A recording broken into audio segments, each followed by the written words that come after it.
getting a reaction from Israel's Prime Minister Benjamin Netanyahu as he took stock of the destruction. We're told 10 people have so far lost their lives in the Iranian missile strikes that have taken place at various locations, including at Beit Shemesh. Iranian missiles had struck the Israeli city. 8 people were killed initially. 1 person lost his life. Later, we are told there was another death in another instance. So far, 10 people have lost their lives. Benjamin Netanyahu, Israel's Prime Minister, has slammed Iran for targeting civilian areas. So he was seen in public after Iran claimed that it had carried out a hypersonic missile attack on Benjamin Netanyahu's office and that nobody knew where he was. So he's surfaced, he's made a statement. Listen in.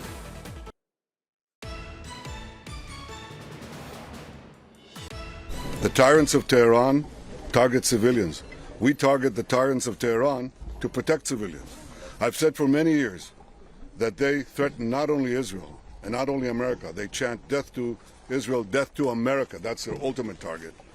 But I said that they would also target those in between, that they would target Europe. They did. And if this regime, this terrorist regime of the kind we've never seen in the world, if they get nuclear weapons and the means to deliver them, ballistic missiles, intercontinental ballistic missiles, they will threaten all of humanity. So we set out to protect ourselves, but in so doing, we protect many others. And I want to say special thanks to our great friend and a great leader of the world, Donald Trump, for joining us in this crucial effort to save the world.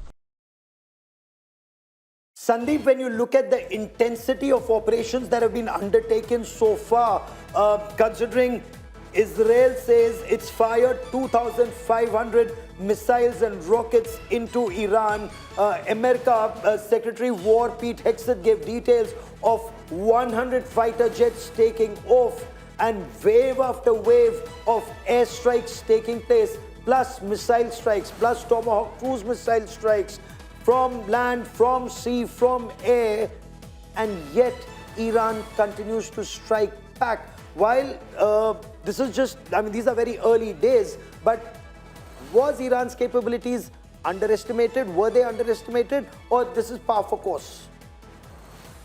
Well, Gaurav, what we are seeing here is possibly unprecedented. In the last 23 years, we have not seen this tempo of air operations and the kind of bombing that you've just mentioned.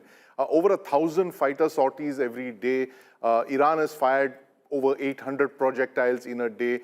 This is, if you looked at the Gulf War in 1991, Saddam Hussein fired just 88 Scud missiles over a 1-month period. Iran is firing over 800 a day. So this is a kind of war that we've never seen in the past, Gaurav. And the fact is that there seems to be some element of miscalculation that they did not anticipate Iran's ability to continue fighting even after such a crippling blow like the Supreme Leader Ali Khamenei being assassinated, and Iran continuing to fire missiles, in fact stepping up the tempo of attacks, firing missiles, cruise missiles, and expanding the zone of conflict from, all the way from Cyprus in the west to Oman in the east, targeting all of the Gulf Cooperative Council members, the 6 Arab sheikdoms that are south of the Persian Gulf.